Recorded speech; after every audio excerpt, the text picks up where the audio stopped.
From Topsy-Turvydom to Wisdom, Volume 1, by Bhikkhu Kaṭukurunde Ñāṇananda.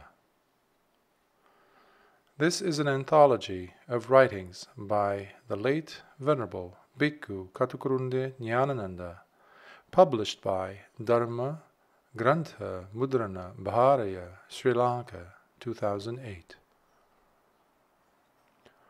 Long is the night to the wakeful, long is the league to him who is weary, long is samsara to the foolish, who know not the truth sublime. Dhammapada, verse 60. This is being narrated by Bhikkhu Candana in honor of the late Venerable Ñāṇananda's enormous contributions made to the sasana for many generations to come. Dhamma is priceless. Hence, the Venerable Ñāṇananda had made it a mission to have his writings be strictly available for free distribution, as is the case here with this title. About the author. Bhikkhu Kaṭukurunde Ñāṇananda was a Buddhist monk of Sri Lanka, who in the latter part of his life resided in the forest hermitage in Devalagamma. Before his ordination, he was an assistant lecturer in Pali at the University of Peerless, Sri Lanka, in Kandy. After entering the Buddhist order in 1967, he has resided mostly in remote hermitages. He is the author of the world-renowned book Magic of the Mind, in which he compares the illusory nature of consciousness to a magic show. Some of his other publications are Concept and Reality in Early Buddhist Thought, Ideal Solitude, Samyutta Nikaya Anthology, Part 2, and Towards Calm and Insight. Sabbadānaṃ Dhammadānaṃ Jināti. The gift of Dhamma excels all other gifts. About the DGMB. Rare is the birth of a Buddha in this world. So rare, too, is the opportunity to listen to his Dhamma. This conviction has inspired many a devoted Buddhist to cherish the Dhamma as something extremely precious. The Buddha has declared that salutary friendship, Kalyana Mitta, is almost synonymous with his dispensation. The gift of Dhamma is the link that molds the bond of this friendship. Dhamma deserves no price tag precisely because it is priceless. It is in this spirit that the DGMB launched its Dhammadānaṃ movement in 1997. Many a parched traveler on the desert path has had a refreshing drink of the nectar of Dhamma, free of charge, ever since. Many an enthusiastic, benevolent heart seized the opportunity to participate in a genuine act of Dhammadānaṃ. Should we always go for things that sport a price tag? Is everything that comes free to us necessarily worthless?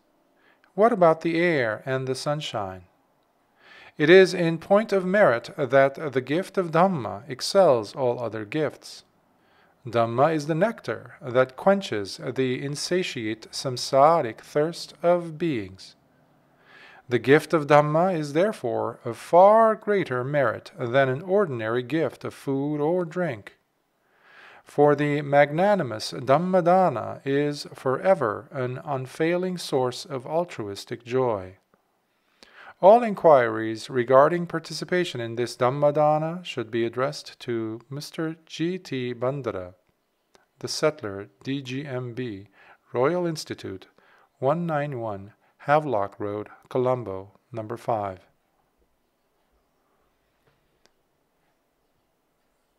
The PDF version of this volume, From Topsy-Turvydom to Wisdom, as well as the second volume, in addition to all of the work that is available of the late Venerable Ñāṇananda, can be obtained by visiting the website www.seeingthroughthenet.net. Preface to the first edition. This is a collection of short essays written by me for the Dhamma web on the Internet, beyond the net. I am glad that it now comes out as a book to be accessible even to those beyond the Internet. The essays comprising this volume were written at the instance of Mrs. Y. Sirimane for Beyond the Net, the website on Theravada Buddhism set up under the auspices of B.P. De Silva Holdings, Limited of Singapore. I am thankful to her for the initiative taken and for her dedication to the true spirit of Dhammadānaṃ in bringing out this volume. May all those who had their share in the burden of offering this gift of Dhamma to the world share in the accruing merits. May they attain the bliss of Nibbana. Signed, Bhikkhu Kaṭukurunde Ñāṇananda, April 1998. Potkulkala Aranya, Pahankarwa, Kandagedara, Devalagamma, Sri Lanka. Preface to the fourth reprint. This reprint has been sponsored by a small group of Dhamma enthusiasts who wish to remain anonymous. May the merits of this Dhammadānaṃ conduce to their well-being and progress on the path to Nibbana. Bhikkhu Kaṭukurunde Ñāṇananda, April 2008. 1. Sightseeing from views to vision. The sightseer, sitting on the crag, is taking in a view of the landscape around him. His eyes are on the distant hills, dimly visible through the mist. Above him, an overhanging creeper is waving in the morning breeze. At one quiet moment, it comes to rest just in front of him. His view shifts from the distant scene to the dewdrop at the tip of the creeper. All is quiet and still. The ruddy dawn breaks in through the mist. A ray of the rising sun alights on the dewdrop, and the sightseer adjusts his perspective suitably. The dewdrop gets transformed into a spectrum, and a view gets transformed into a vision. Before the advent of the Buddha, the seers were concentrating on as many as 62 views. But none of them saw the sight. It was just above them, so near and yet so far. They never thought that it could be in the dewdrop of their name and form, too bland and uninviting to arrest their attention. But once their gaze got fixed on it in the correct perspective to catch the ray of the dawning Buddha sun, they saw the sight. A vision, in contrast to views. 2. How to be level-headed. To walk the Buddha's middle path, one has to be level-headed. Avoidance of extremes is the very essence of this practice. Avoiding clear-cut extreme standpoints does not necessarily mean vacillation. Rather, it is an effective means for being steady.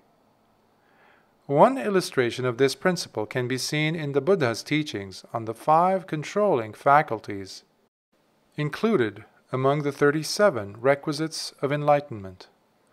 The 5 faculties are faith, energy, mindfulness, concentration, and wisdom. Faith and wisdom form a pair representing emotion and intellect. Energy and concentration form another pair, signifying effort and relaxation. To be level-headed, one has to balance each of these two pairs. But where is the scale? It is right there in the middle. Mindfulness is the scale. It is in itself a controlling faculty of which there cannot be too much. For one cannot be too level-headed. 3. The deserted village. The path to deliverance lies through the development of the perception of not-self. Generally, we attribute a self to each of our sense spaces. I see, I hear, I smell, I taste, I touch, I think. Knock at any of my sense doors, and I answer. How can one knock out the I?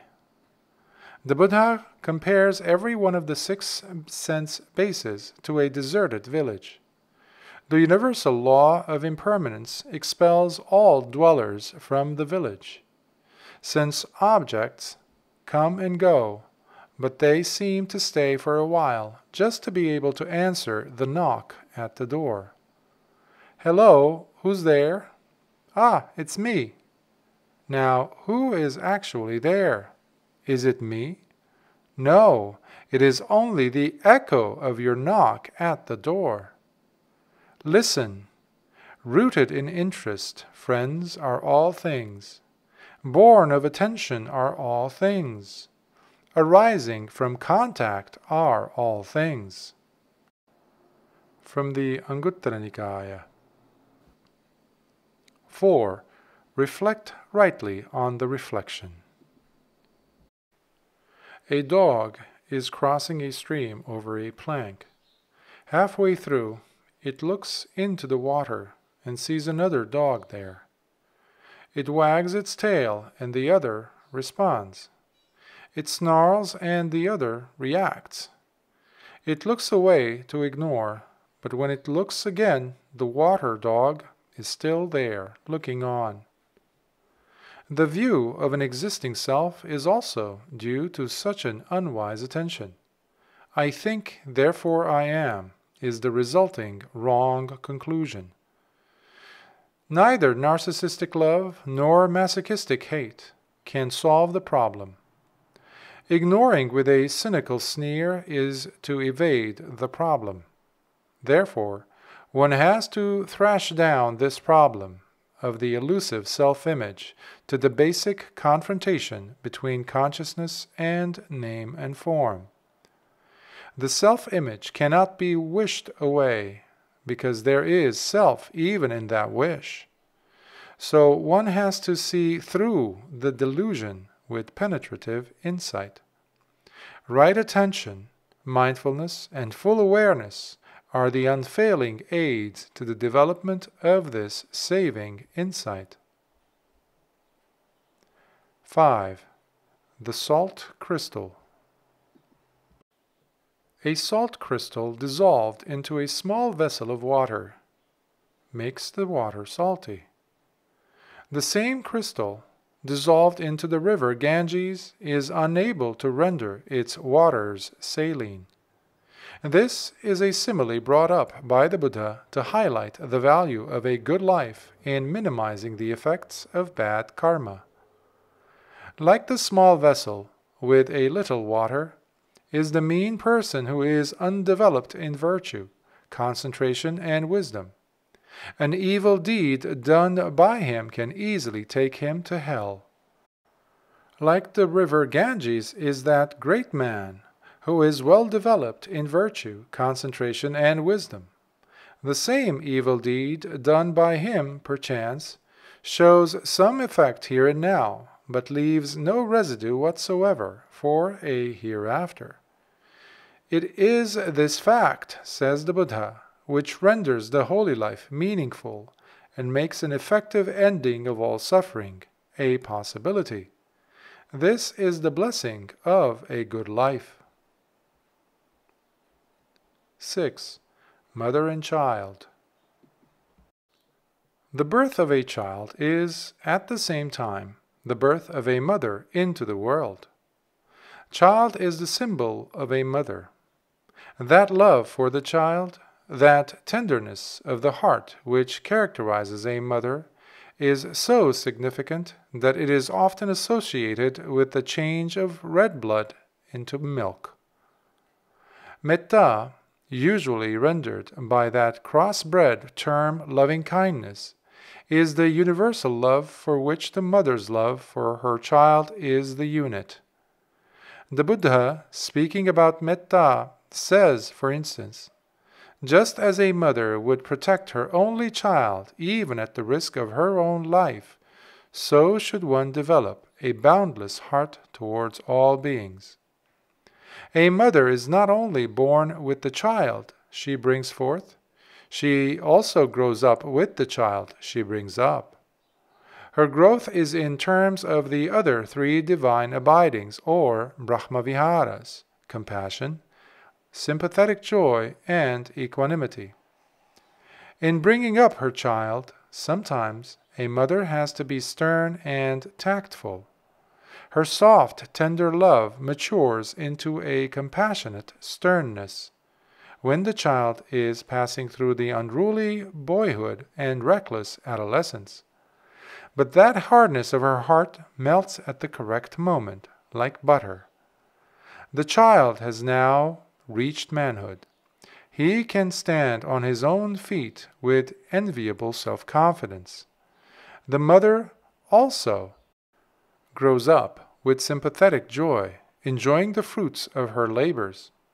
Her complacence, like curd, is serene, and has nothing meddlesome about it. The bringing forth and the bringing up is over.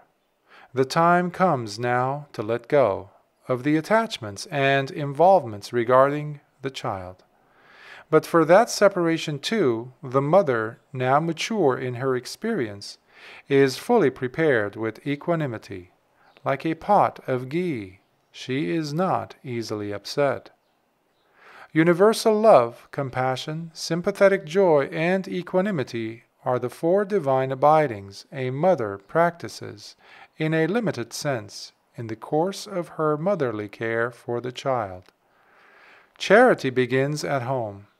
These four are homely virtues in the first instance, to be remembered like milk, butter, curd, and ghee. The four divine abidings are to be developed, however, in a boundless measure, until one's heart is fully released in them. A mother bears testimony to the practicability and the reciprocal value of these divine abidings, which hold the prospects of spiritual growth, peace, and harmony for the society at large.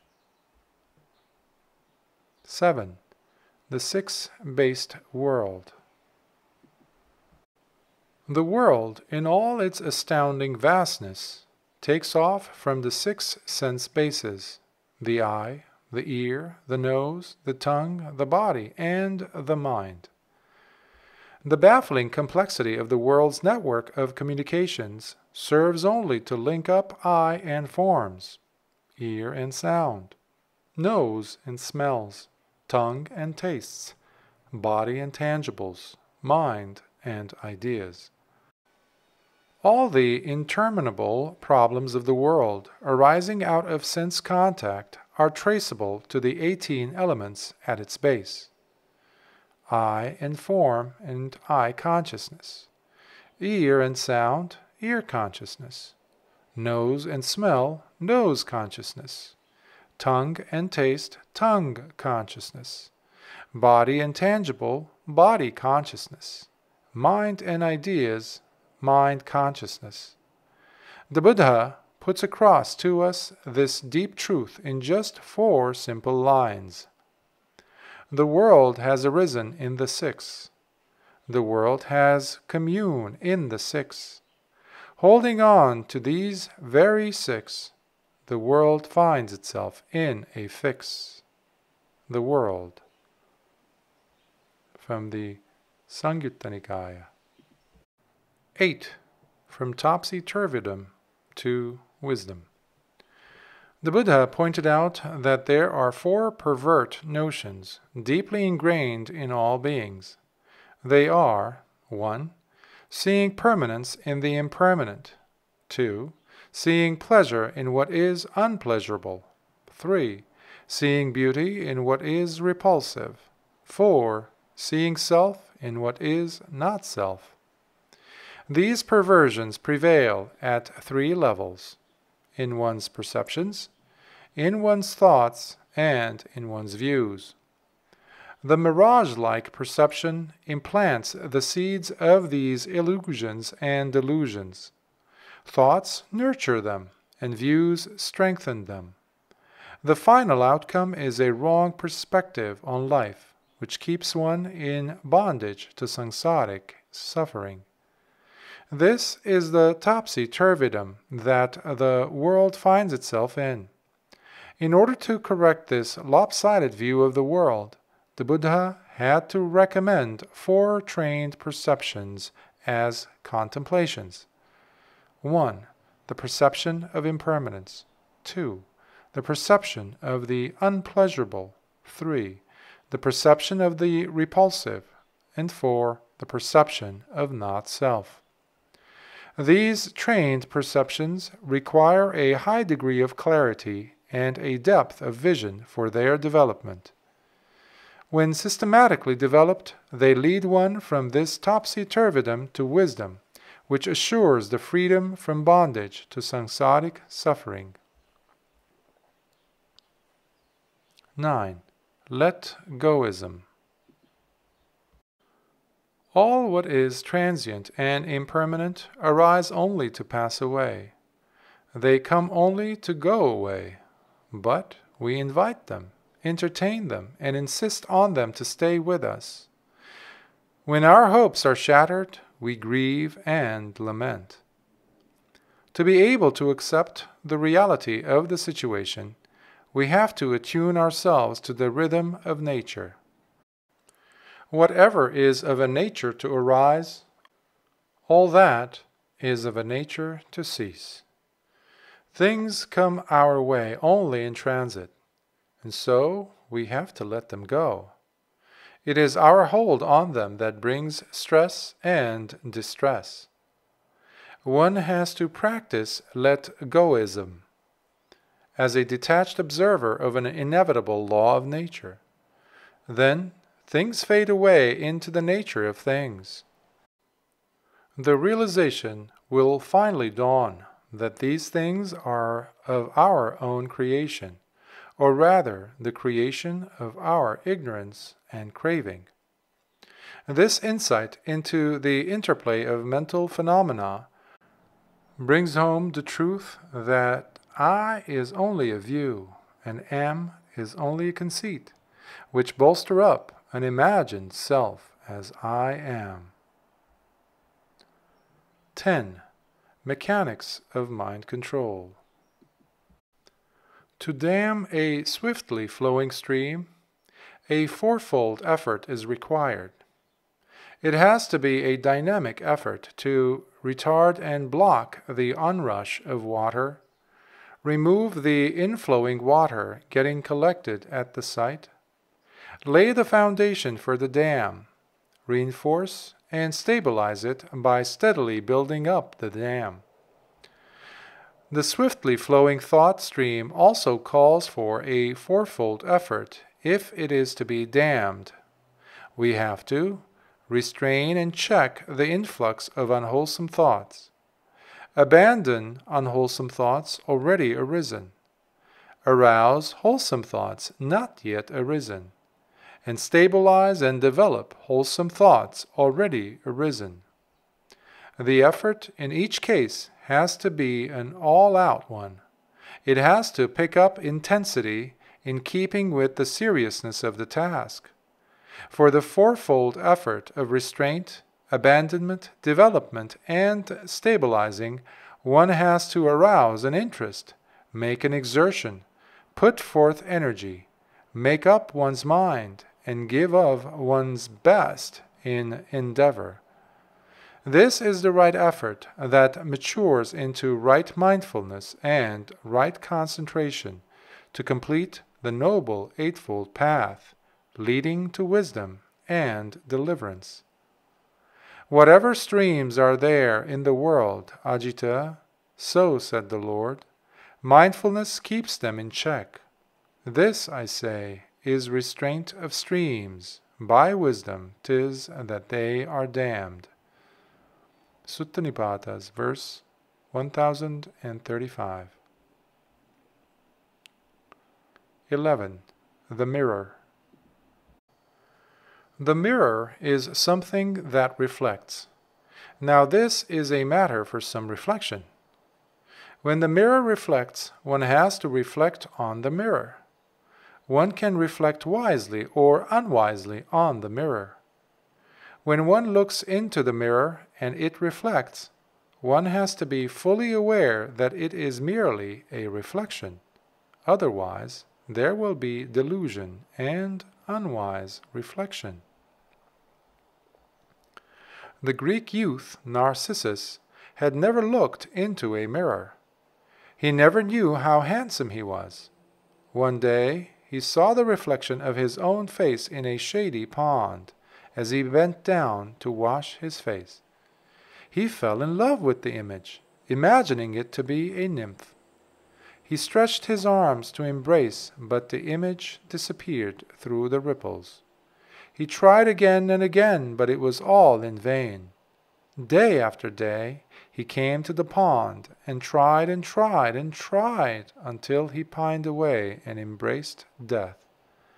Now this is the proverbial tragedy of self-love, born of unwise reflection. Sometimes we see a little bird pecking again and again at our dusty window panes. It is imagining a mate there, but all its attempts to get at the mate end up in a stalemate.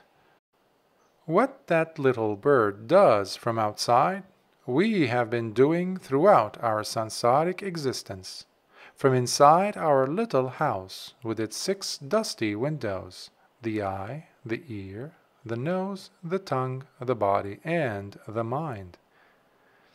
We look out on the world from our little house through these 6 windows.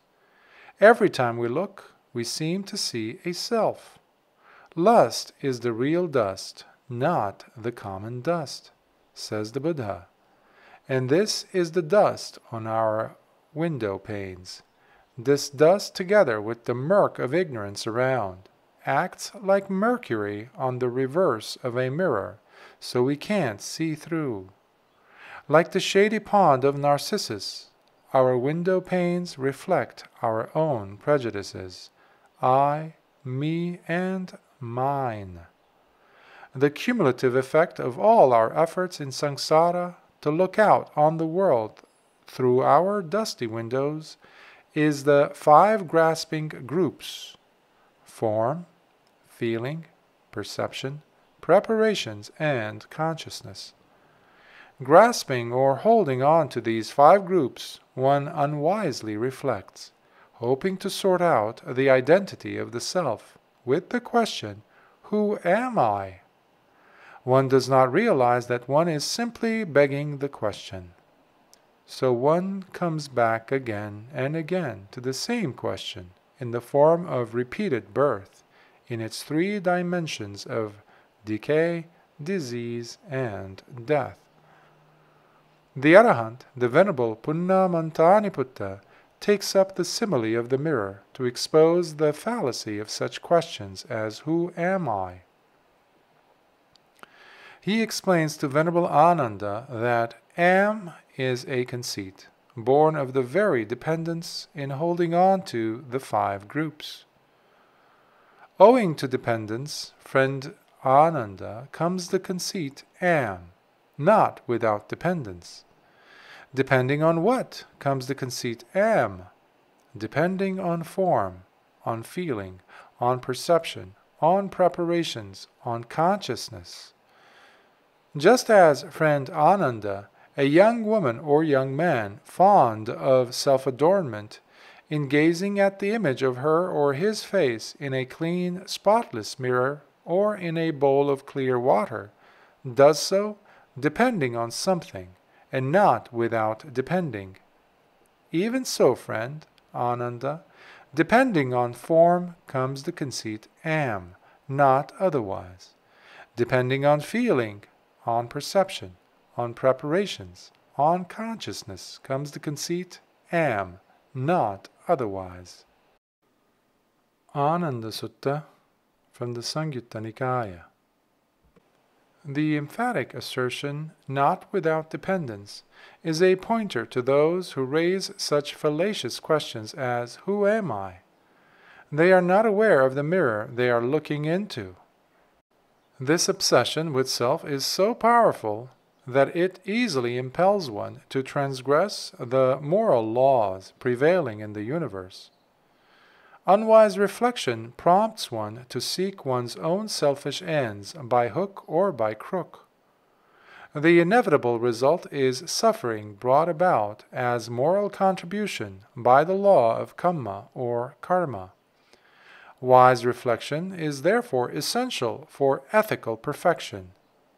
The Buddha once instructed the little novice Rahula on the simple criterion of wise reflection in one's bodily, verbal, and mental action, making use of the mirror simile. What do you think, Rahula? What is the purpose of a mirror? For the purpose of reflection, Venerable Sir. Even so, Rahula, after repeated reflection, you should do an action with the body. After repeated reflection, you should do an action by speech. And after repeated reflection, you should do an action by mind. Rahula, whenever you wish to do an action with the body, you should reflect upon that same bodily action. Would this action that I wish to do with the body lead to my own affliction, or to the affliction of others, or to the affliction of both? Is it an unskillful bodily action with painful consequences, with painful results? Upon reflection, if you know that it is such an action, then you should definitely not do such an action with the body. But if you know upon reflection that it would not lead to your own affliction, or to the affliction of others, or to the affliction of both, that it is a skillful bodily action with pleasant consequences, with pleasant results, then you may do such an action with the body. The Buddha advises that this form of reflection should also be done while doing an action, and even after the action is done. While doing an action, if the reflection reveals those negative aspects, the action should be suspended then and there. After the action is done, if the reflection reveals the negative aspects, confession and restraint for the future must be undertaken. The same procedure is to be followed in the case of verbal and mental action. This detailed program of repeated reflection is obviously meant for narrowing down the margin of error, and for checking self-deception. With small beginnings as from the little novice Rahula, it can go a long way, and this is precisely the final assurance of the Buddha.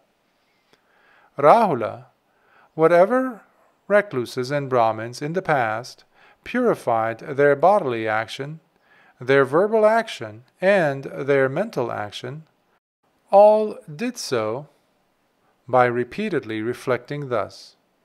Whatever recluses and Brahmins in the future will purify their bodily action, their verbal action, their mental action, all will do so by repeatedly reflecting thus.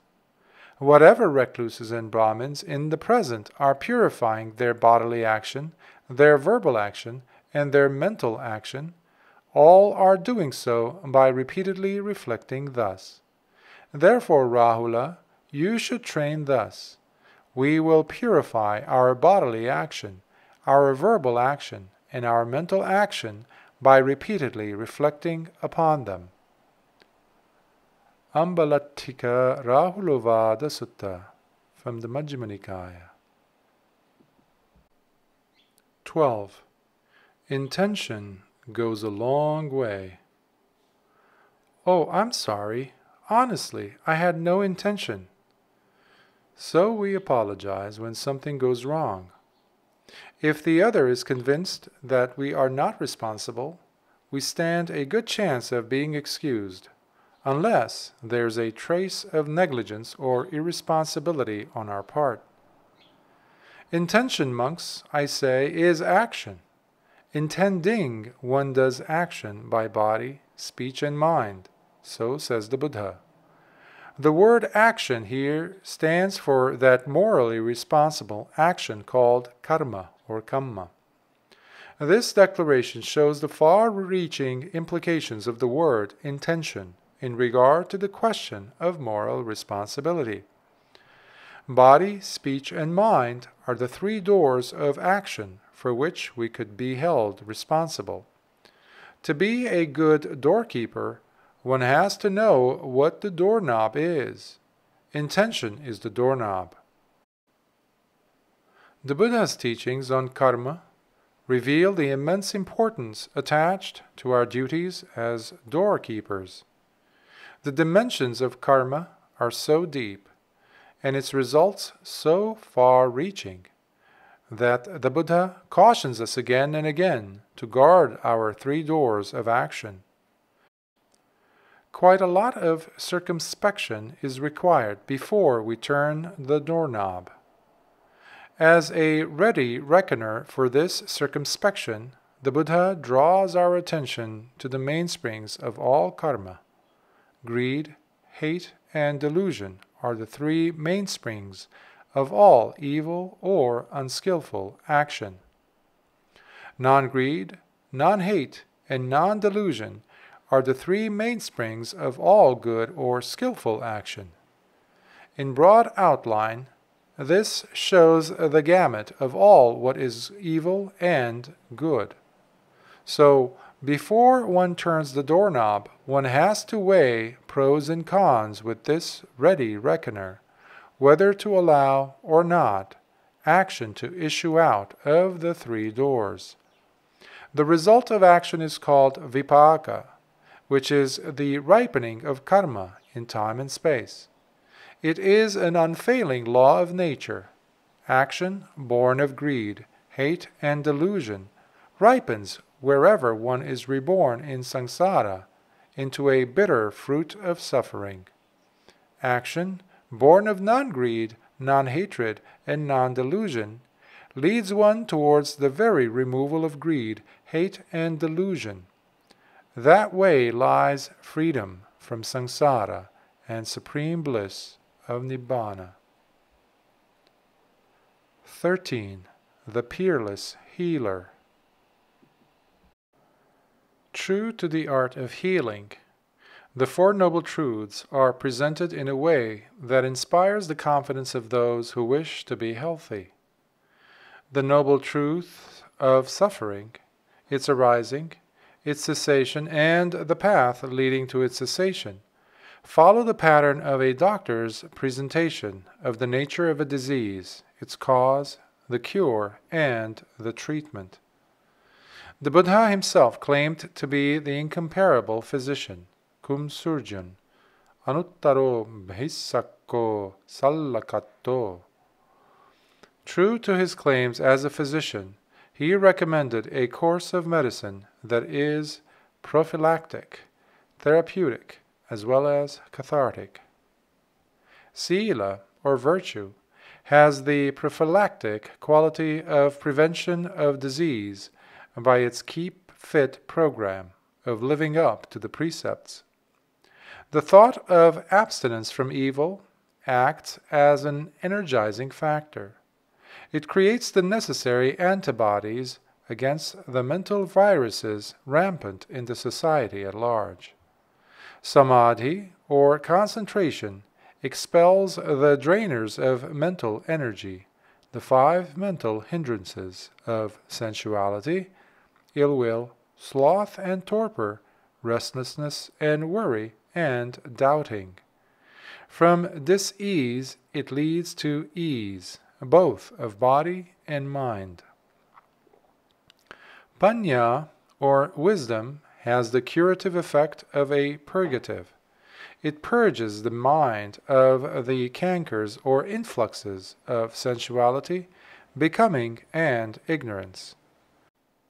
Like a herbal decoction of 8 ingredients administered in 4 doses, it brings health to those who aspire to that supreme health of Nibbana in 4 stages of sainthood: the stream winner, the once returner, the non-returner, and the Arahant.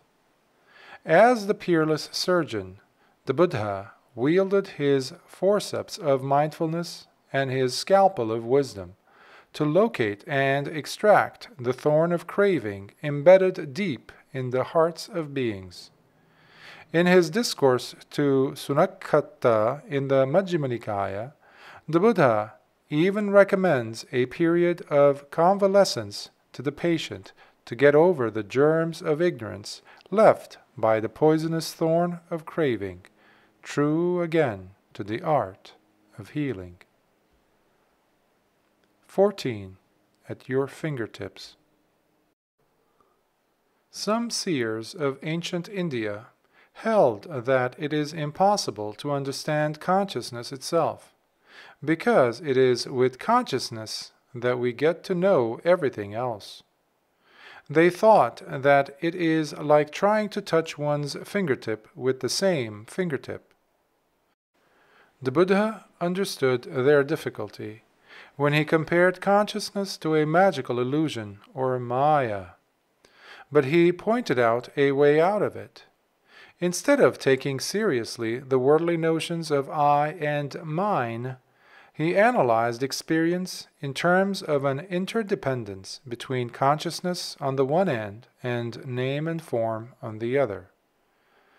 Now, what is this name and form?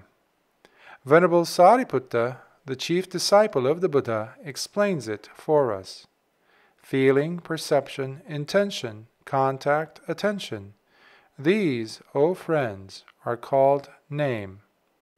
The 4 great primaries and form, dependent on them, these, O friends, are called form.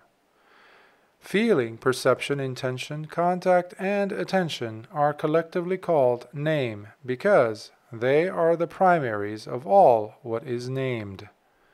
The 4 great elements of solidity, liquidity, heat, and motion, represented by earth, water, fire, and air, are the primaries of all what has to do with form.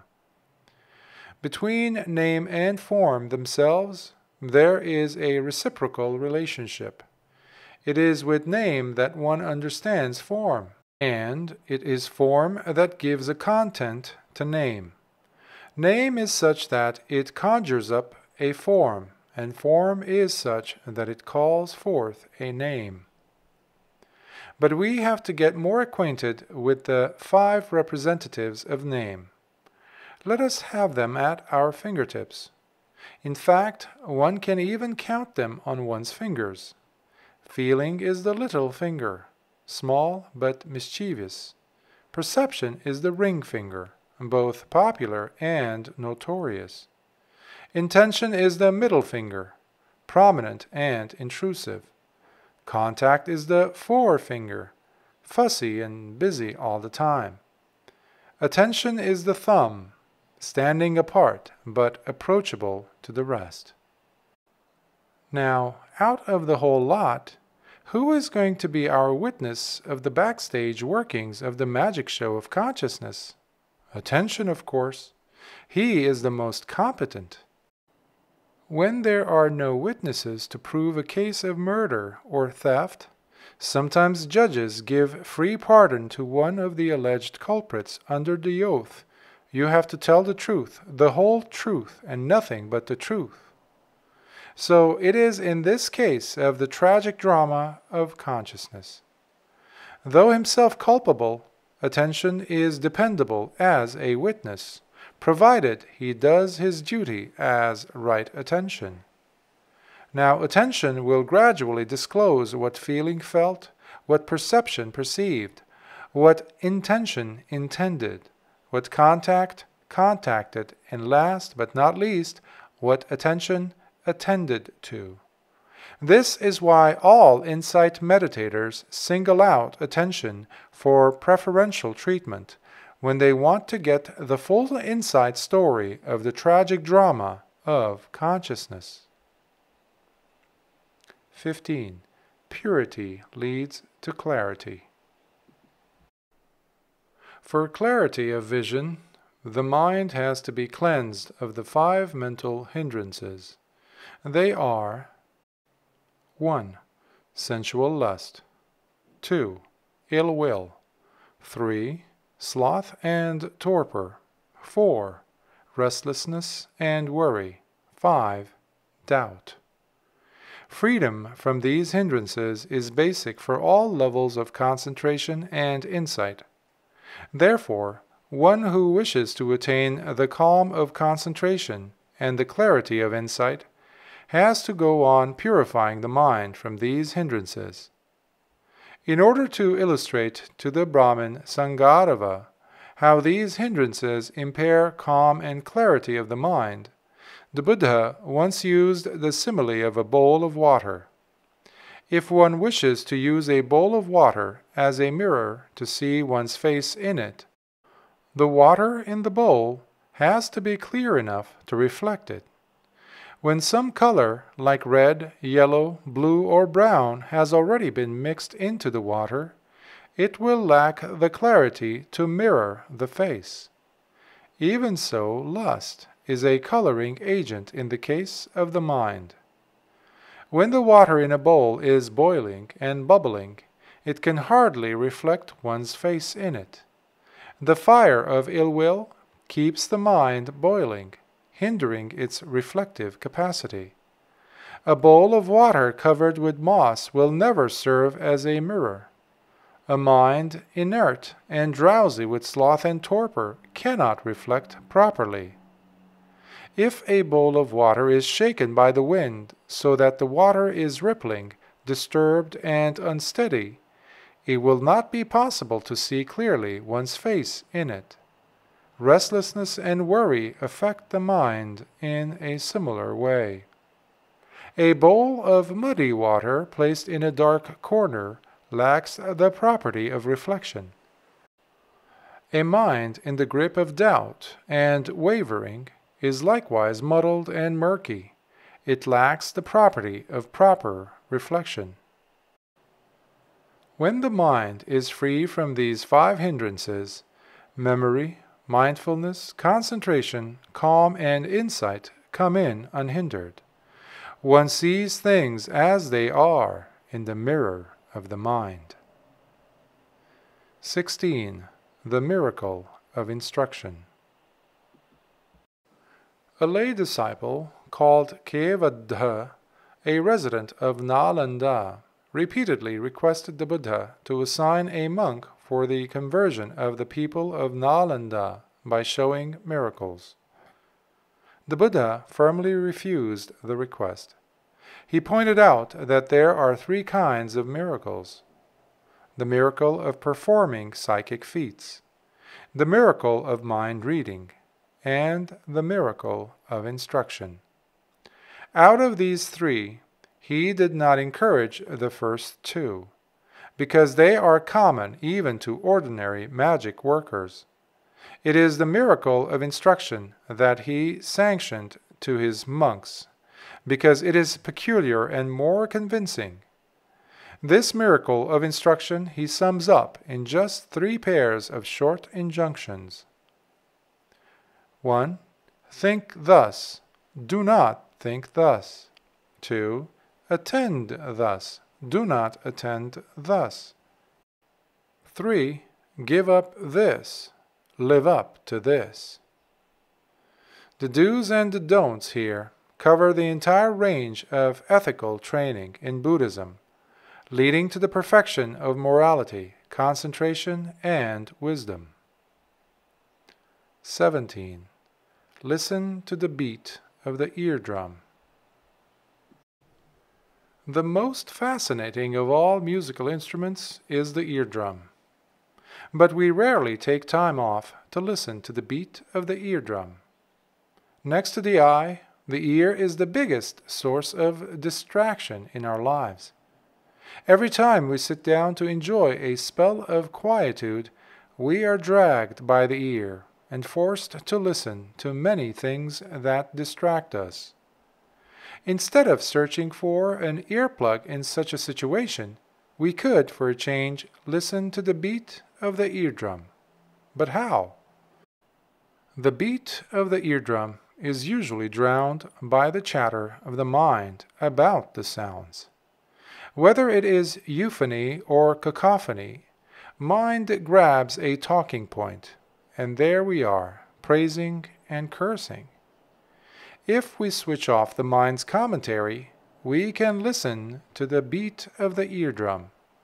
It strikes only 3 notes: come, stay, and go. The more we listen to it, the deeper we go into the 3 notes.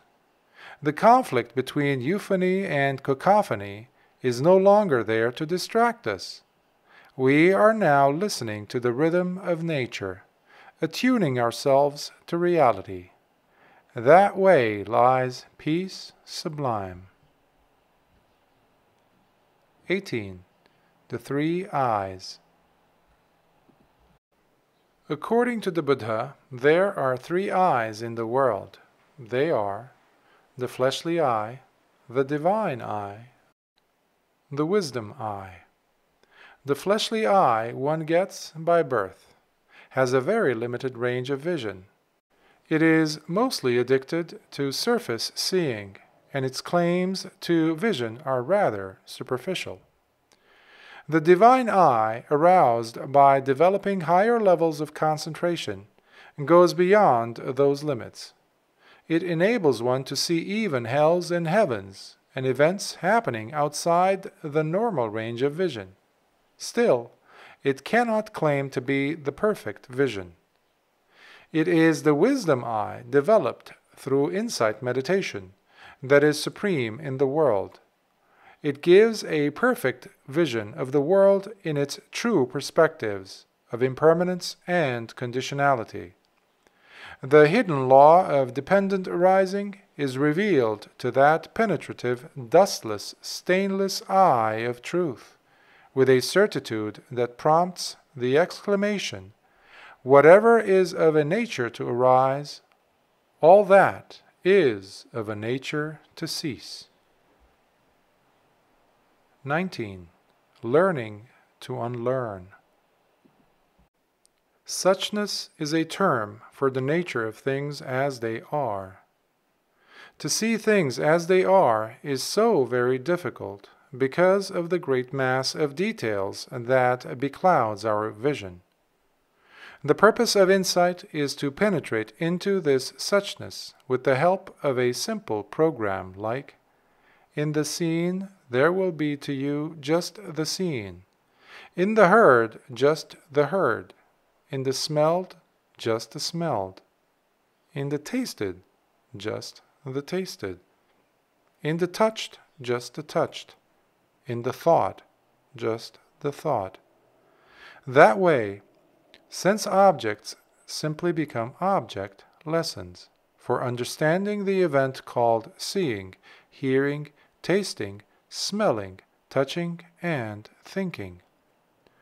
When that event is understood, one comes to know that there is nothing substantial, that everything is circumstantial, that every specific event is such and not otherwise. The Buddha compared perception to a mirage.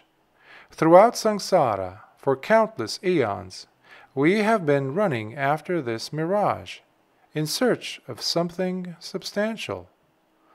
All what we got was stress and distress.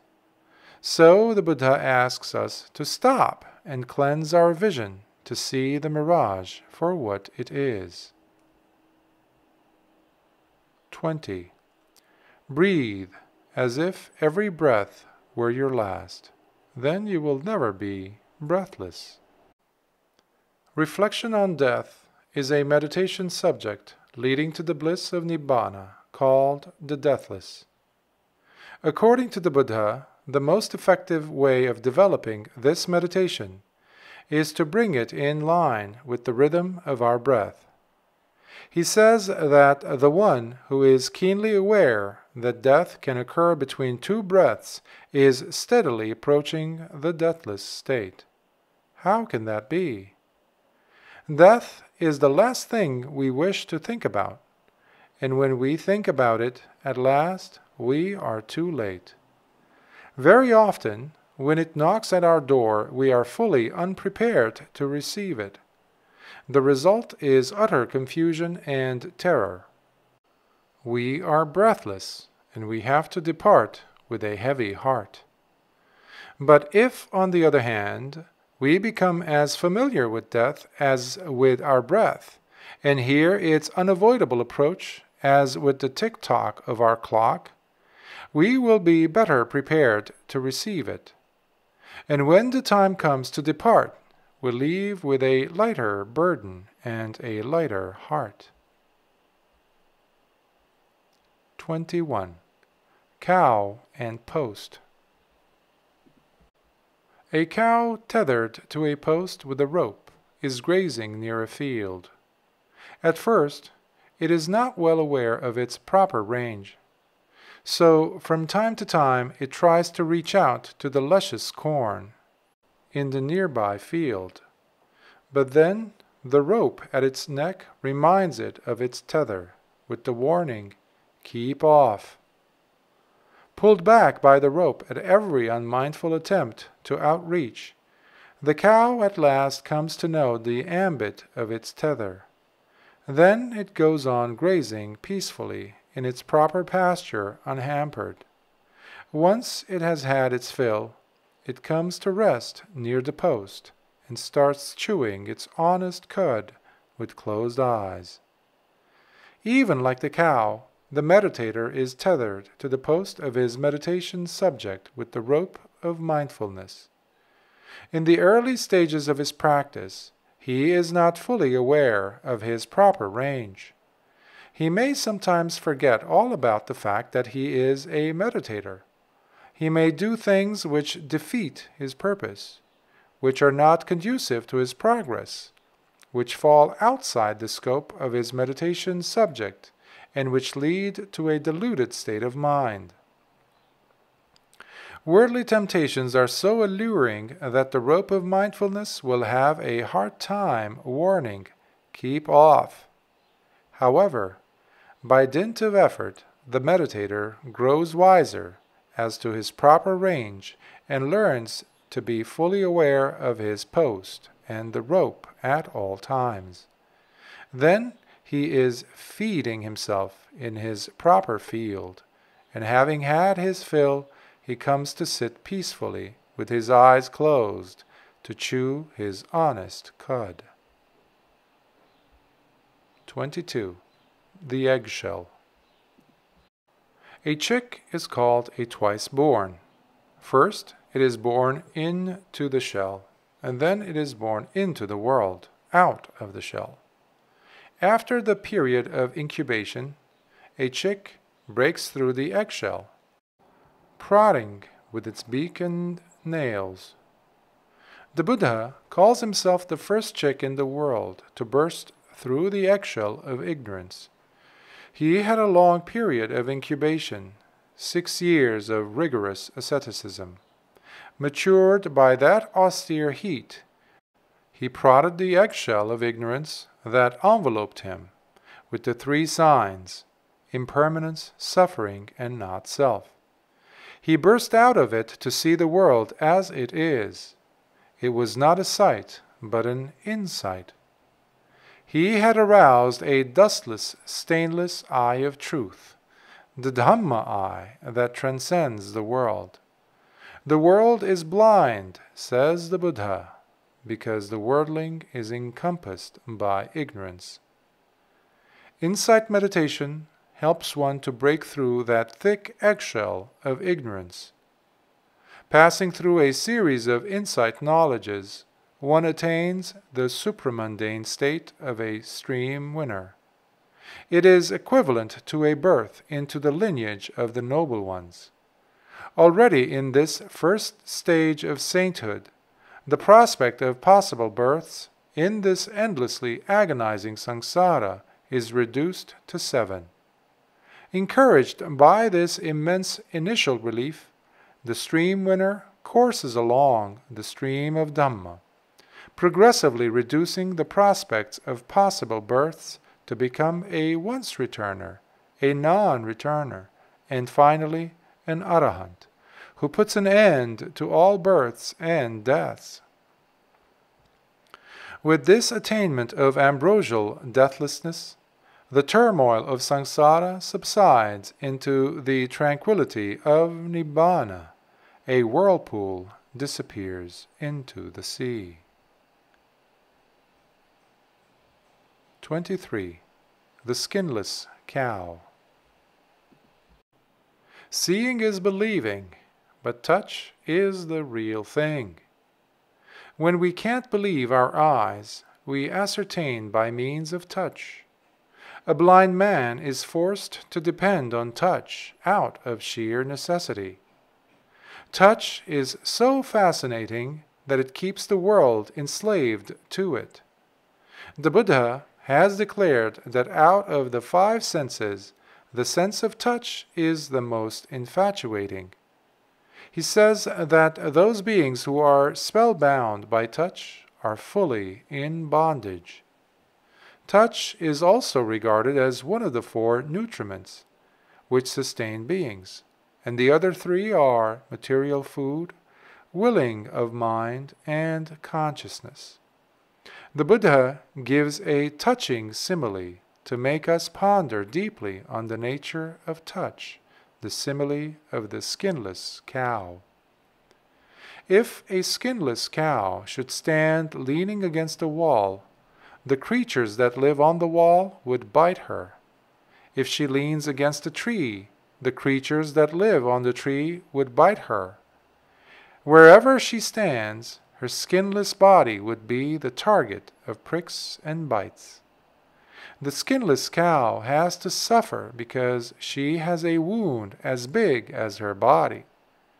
We need not consider ourselves more fortunate than that cow simply because we have a bandage on the wound, called our skin. 24. Sharpening the Razor. There is a special technique in sharpening a razor on a whetstone. One must hold the razor in such a way that there is some flexibility at one's wrist. The razor blade is held between the thumb and the forefinger, as if one is ready to throw it away at any time. If the grip is tight and the wrist is tense, any attempt to sharpen will only make the razor edge blunt. So, holding the razor in the let-go fashion, one sharpens it on the oiled surface of the whetstone to the rhythm.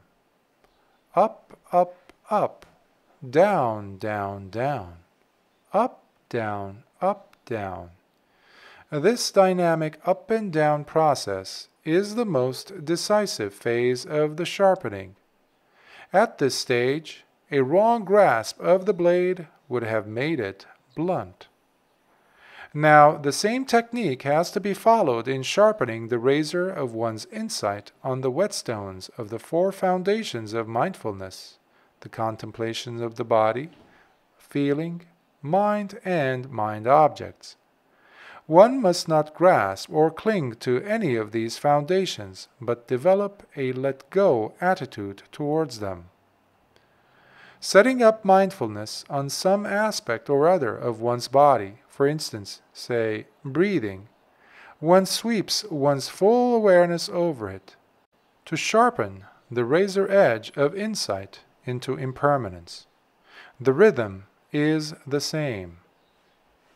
Rising, rising, rising, falling, falling, falling, rising, falling, rising, falling. Here too, the last dynamic phase of contemplating both rise and fall is decisive. It sharpens one's penetrative insight into impermanence, leading to disenchantment, dispassion, detachment, and deliverance. 25. The Lotus. The lotus symbolizes the Buddhist ideal of transcendence of the world. The lotus petal and the lotus leaf both have a striking quality of aloofness. They do not get smeared or stained by the water and mud around them. When, for instance, a drop of water falls on a lotus leaf, it receives it as a drop until it rolls away and drops with a pearly grace. The released mind has a similar quality of aloofness towards the sensory data that normally tend to smear and stain it. It receives the data as they are, with a full awareness that insulates against shocks. It follows the dictum. In the seen, just the seen. In the heard, just the heard. In the smelled, just the smelled. In the tasted, just the tasted. In the touched, just the touched. In the thought, just the thought. The mind is not swept away by them. It remains uninfluenced by the signs and significances of the sensory data, which infiltrate and condition the undeveloped worldly mind. With an equanimity born of a penetrative insight into the law of impermanence, it sees the sense data as such and not otherwise. The distance, then, between the worldly and the transcendental is the same distance between the lotus leaf and the drop of water on it, so near and yet so far. 26. The Elephant Look. Once a hunter had the rare opportunity of seeing a fight between a lion and an elephant. The lion, the acclaimed king of beasts, was trying hard to get at the elephant's head. But the elephant kept on leaping around at a terrific speed, always facing the lion fairly and squarely. The lion could not catch the elephant unawares because it never turned its neck. At last the elephant gored the lion with its tusks and trampled it to death. What decided victory in this battle was the peculiarity in the elephant's neck. Every time the lion tried to approach it from a side, the elephant answered with a full-bodied response. The steadiness of its neck stood it in good stead. As an interesting sidelight, it may be mentioned that in a certain canonical figure of the Buddha as an elephant, his neck is compared to the quality of mindfulness, from the Anguttara Nikaya. Turning the whole body when looking back is said to be a mark of the Buddhas. It is called the elephant look. 27. What you grasp, that you are. The Buddha tells us that existence is dependent on grasping. The so-called being asserts his existence on the basis of his 5 groups of grasping: form, feeling, perception, preparations, and consciousness. The very tenacity of his grasping on each of these 5 groups gives him a notion of something compact, which he thinks justifies his assertion. So he identifies himself with one or the other of these 5 groups in 4 ways, whenever the question of his self-identity arises. He might say, for instance, form is myself, or myself has form, or form is in myself, or myself is in form. Altogether, there are 20 such possible assertions. The Buddha declares that all possible theories of self in the world are traceable to one or the other of these 20 modes of assertion. The tragedy, however, is that every one of these 5 groups is disintegrating. There is nothing permanent or substantial in them to be prided on as self. They betray the trust one puts on them as I and mine. In the face of change and disintegration, the very existence of the self is threatened. This is the dreadful predicament of the self-oriented being. The Buddha's solution to this chronic feeling of insecurity is the development of the perception of impermanence. Taking a more realistic view of the 5 groups as impermanent, made up, dependently arisen, and of a nature to waste away, pass away, fade away, and cease, one has to go on attending to their rise and fall with mindfulness and full awareness. The perception of the compact will gradually give way to the perception of the heap. In one's contemplation of the rise and fall, one will discern not only the breakers of the ocean of impermanence, but also the waves, the ripples, and the vibrations. This leads to disenchantment. One turns away from one's deeply ingrained samsaric habit of grasping, holding and clinging on the 5 fleeting groups which promise no security. Giving up the attachment to the 5 groups, one sees as the only security the clinging free deliverance of the mind, the sublime peace of Nibbana. 28. The Conquest of Self. The ideal of conquest has always kindled man's imagination. There is a warrior in every one of us. All too often, we take up the challenge that comes from outside to conquer our fellow man, wealth, earth, and even space. We think we can be victorious that way. But the Buddha, on the other hand, reminds us of a challenge that comes from within, a challenge we have been too timid to take up. According to him, though one conquers thousands and thousands of men in the battlefield, yet he is the noblest victor who conquers himself. For this conquest of self, one has to battle with the forces of evil within, the hordes of Mara, the evil one, as they are called. To awaken the warrior in man and to turn him towards this conquest, the Buddha uttered a stirring battle cry. Get set, go forth and fight the inward battle in the Buddha's dispensation. Crush the forces of Mara, even like an elephant, a house of reeds. Inspired by this battle cry, even robbers, murderers, and prostitutes gave up their bloody and shady avocations to put on the saffron armor with a shaven head and go forth for the conquest of self. Many a battle has been fought and won at the weakest point in one's fortress. So they left behind their degradations to march out for inward conquest on the Noble Eightfold Path, with its correct stress on the right view, right thought, right speech, right action, right living, right effort, right mindfulness, and right concentration. They emerged victorious, winning the ambrosial bliss of Nibbana. 29. Watch the scenes on the eye screen. Walking through an art gallery, we sometimes get lost in the appreciation of a painting done on a huge canvas. The setting is so natural and the figures so realistic that for a while we project ourselves into the picture.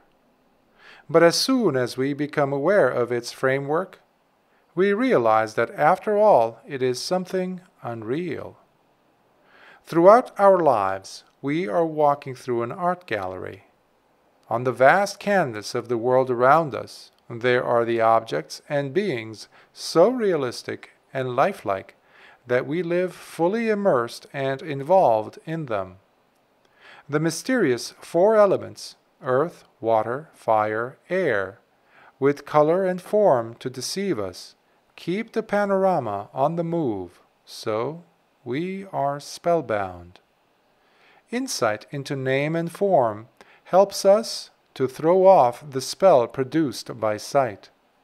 Contemplation of the four elements within and without us, forming the warp and woof of the world canvas, gives flashes of insight into the unreality of the three-dimensional world we live in.